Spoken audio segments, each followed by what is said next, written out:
Здравейте! Подготвям мотора за предстоящото ни пътуване до Тунис. След 3 дена трябва да тръгнем. Ще монтирам предфилтър на Twin Air.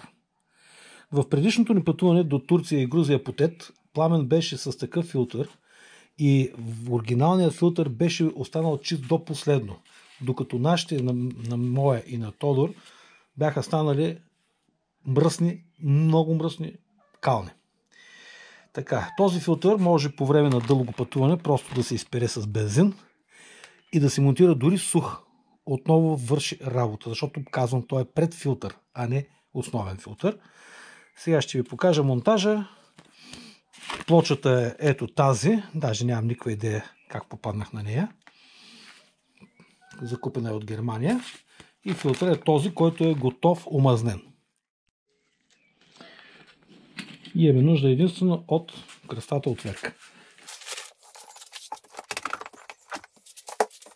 Виждате къде стои резервната ми гума, задната. Предната ми резервна гума стои тук.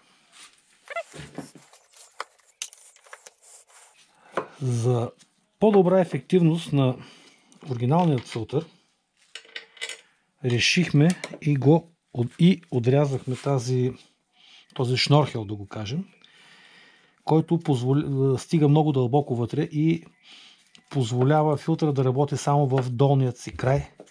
Беше абсолютно задръстен на височина около 1 см. Отрязвайки шнорхела, филтъра започна да работи в доста по-голяма част. Сега ще ви покажа, когато го извадя. Ето го шнорхела, който е отрязан.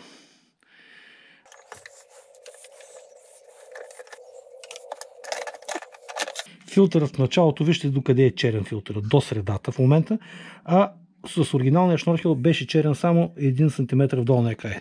Т.е. само там е работил, а тук работи до средата.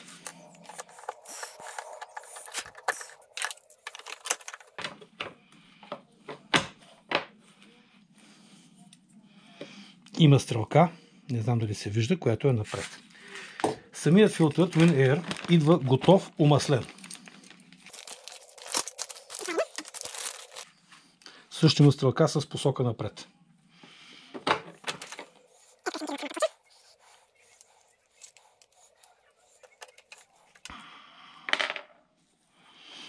Работа става трудна, защото ръкавиците вече са мазни.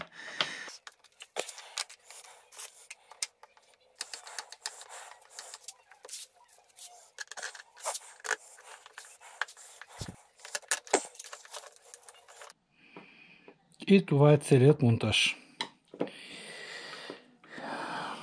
При Пламен нямаше никаква осезаема разлика в загуба на мощност.